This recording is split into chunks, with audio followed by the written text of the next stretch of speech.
Okay, I'm back to the last page of the first movement of Prokofiev Sixth. Busy leaping around. So,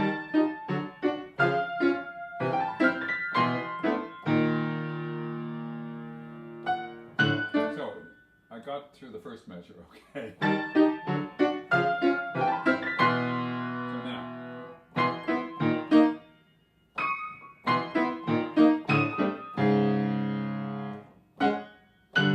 So the first 3/4 of the 7/8 of this measure are no big deal. In other words, the right hand is just going from C to E flat. The left hand is doing just what it did. So there's nothing really complicating the issue or particularly distracting me, because I can be pretty comfortable that I can find an E flat from a C. Even if I were not looking at the keyboard at all, it would be okay. Now, commit to a new figure, but the left hand changes just to the point of arrival through a tritone. So I have.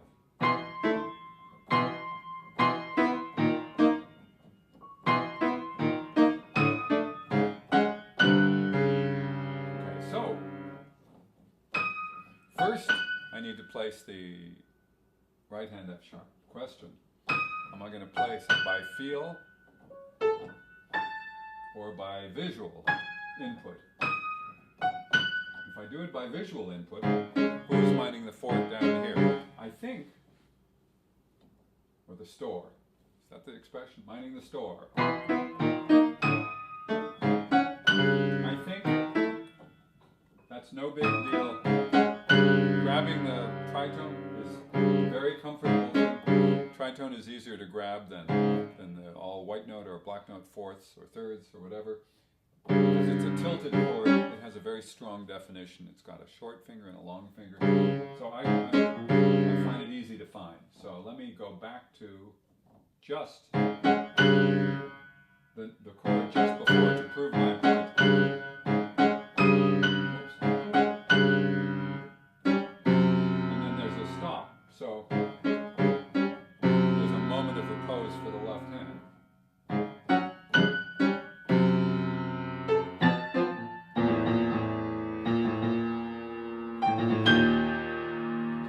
I think I'm finding the groups. In other words,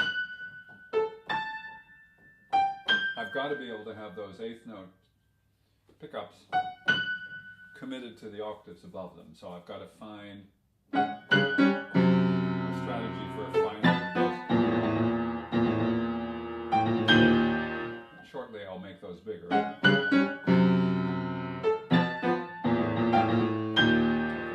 I think I should tell myself that G. G coming up, yes.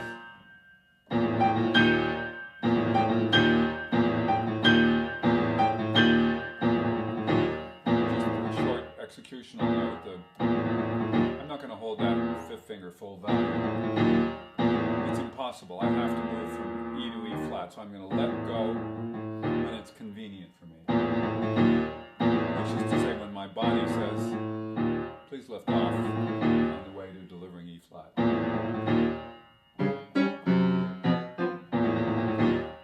let's go from.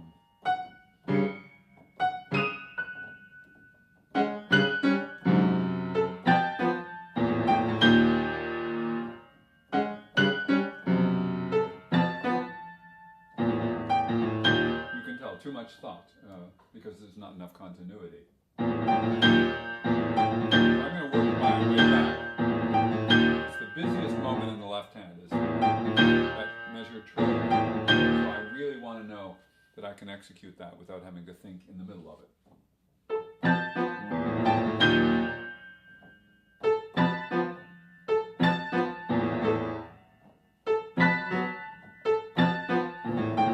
There's even room to shift my gaze if I so desire.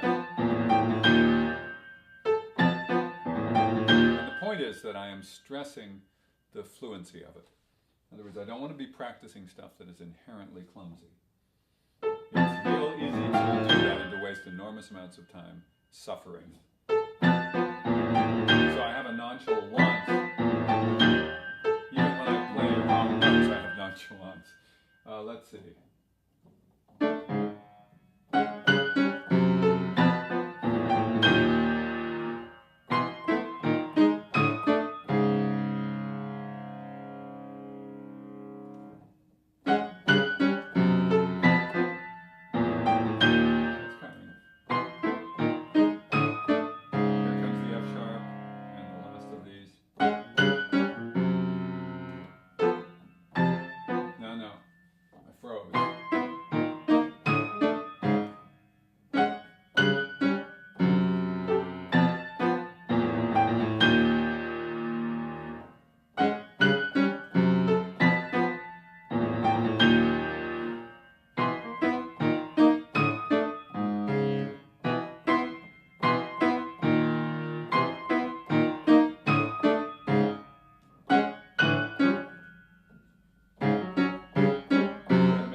Try this one slowly, just playing my right hand by feel so I can look at my left hand and ponder it.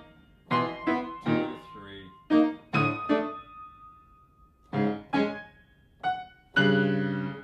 Do I have an easy way of getting to F sharp? Seems to be. F sharp has a good profile. What a wonderful profile you have, F sharp, because it's on a leading edge of the 3 black notes.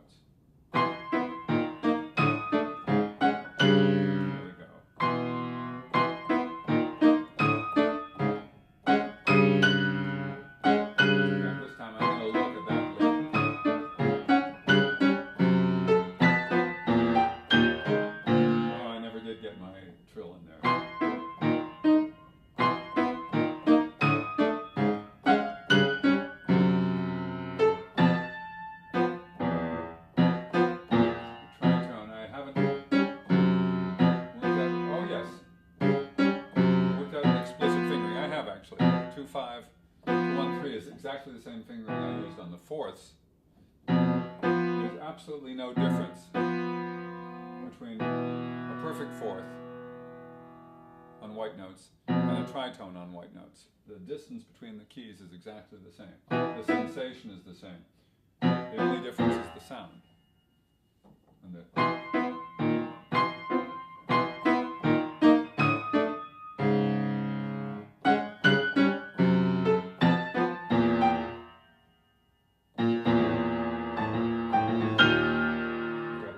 trill, yes?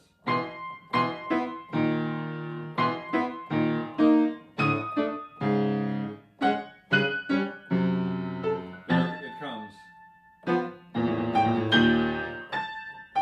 The other thing to note, which I haven't bothered to note, is that every alternate one of these things, when I start the next one, the next note is just one step below where I am. Was that only happened one time? Alas, that may be true. Let's see. Way down here. Okay, here's the G. Here's the E. No. So it's both the G and the G sharp. Cool. Let me go from there.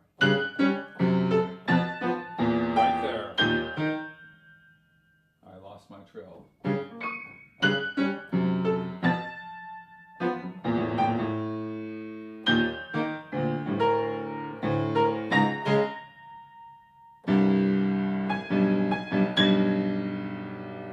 anticipated sixth. Okay,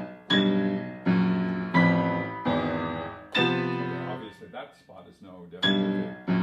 You just need to get down to B and then up. So that's good. I'm going to try the fifth.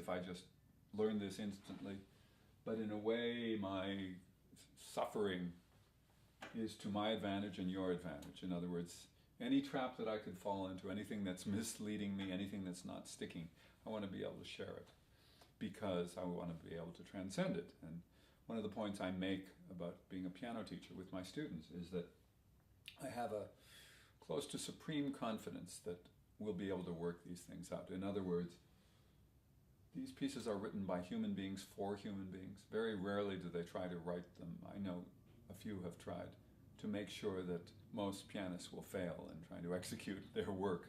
But for the most part, they're written to be playable. And playable means different things for different minds and different ears and different bodies. But still, the assumption is, the bottom line is that these will be playable and persuasive.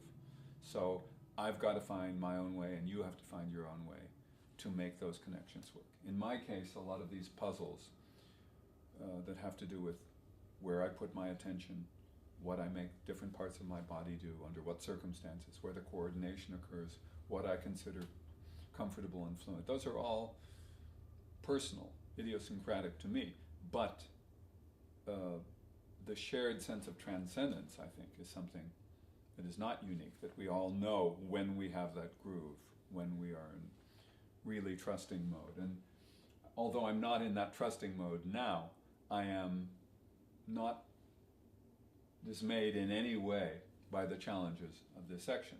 It's temporarily tricky, let me put it this way. And I can see already, and I could see the moment I put my hands on it and laid my eyes on it, that there would be a way through and that I had reasonable strategies for dealing with it, which is precisely what I'm doing right now. Anyway, back to the fifths. And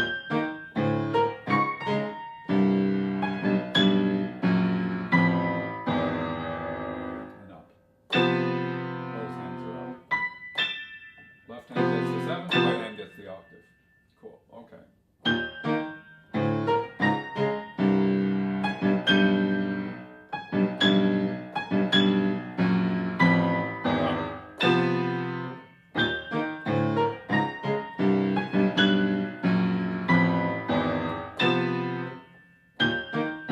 One advantage of working backwards, really, that's one of the strongest conclusions I've drawn about working backwards, is that you always have a goal that you feel good about getting to. You've experienced that goal already, so you go towards familiar rather than going towards unfamiliar, and that's a big deal for me. So I want this goal, the end of this jumpy passage, to feel good and right. And simple, of course.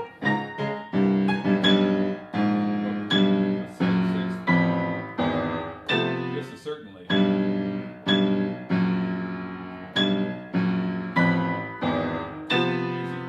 so what I need is to have practiced that little transition. Now let me get into it.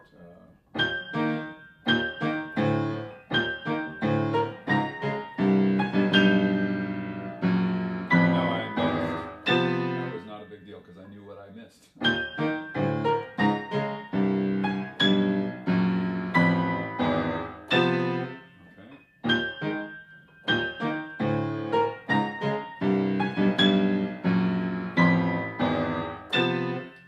If I'm able to play jumpy sections with the music, without the music, or even in between, it all means more or less the same to me because there's a distraction factor in jumping around that requires me to be aware much of the time of where I am on the keyboard and how I get there. So sooner or later, I'm laying down a conditioning because I'm getting used to the fluency of the gesture. So right now I'm not passing judgment on whether it's all retained in here, whether I'm forgetting what the pitches are or anything, but rather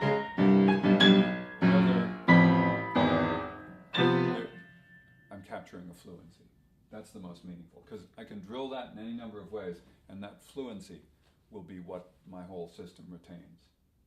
And I'm using the word system because I don't know, other than using concepts like I don't want to say that my mind retains it, or my brain, or my body. It's all of me, physically and mentally both. There we go. Let me go go back a bit.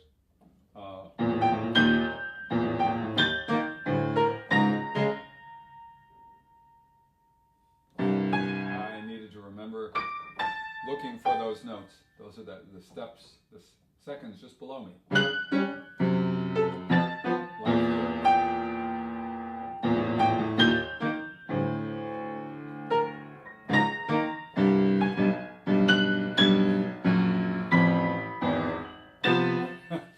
You can just see it looming. I can imagine viewing this tape and say, I know where you should be going, and then I don't go there. So let it be amusing.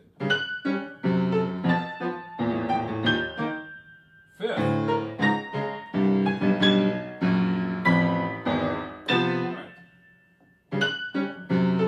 Down the second. There's my trill. I need a third.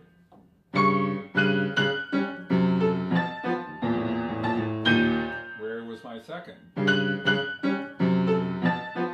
There it is. There's my second.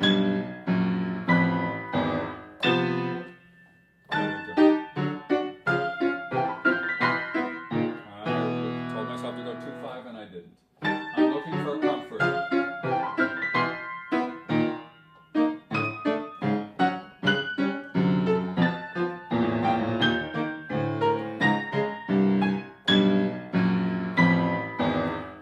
Well, okay, there's some degree of continuity there. It's not great, but I'm optimistic.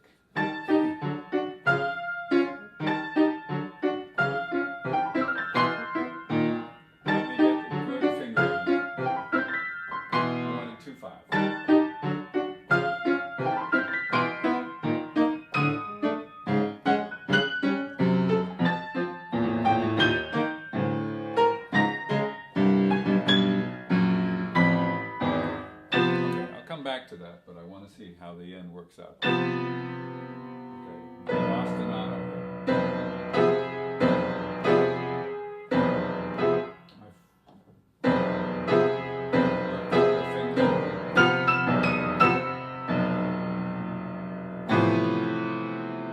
I haven't written a fingering down. I assume I'm going 5-2 and my right hand comes over my left hand.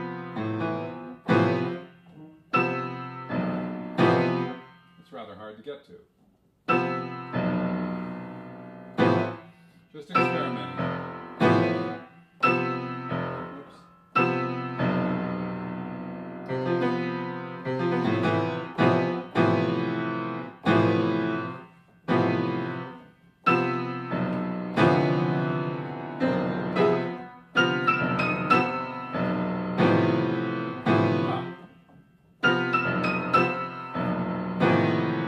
Several things. My left hand needs to be quite flat, quite out of the way.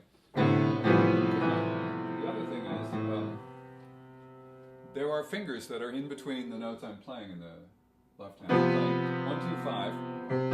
I've got to be playing E right in the middle of all that, assuming I'm going to use that voicing. So I've got to make sure my third doesn't sit there on the E getting in the way. So I may need to do this kind of a thing.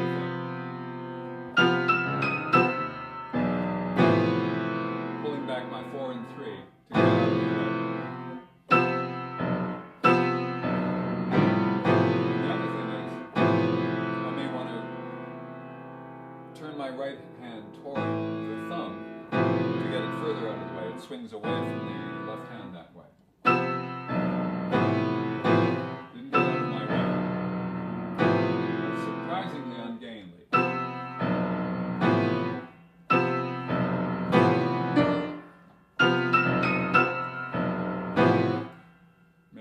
That's the solution, I think.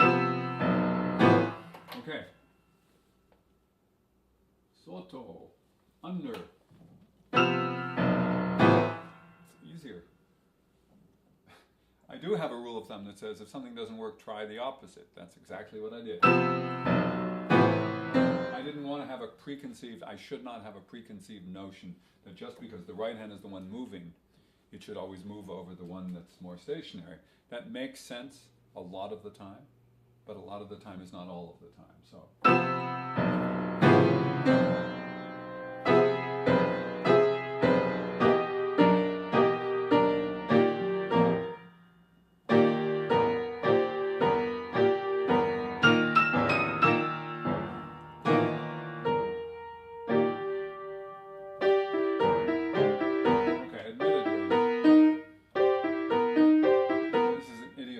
right fingering for me. It's also what's written.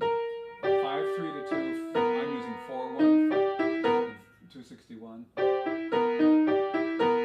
But that's fine with me.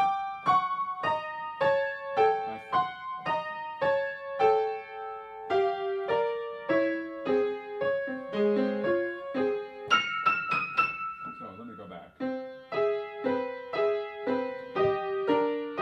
I'm skipping C.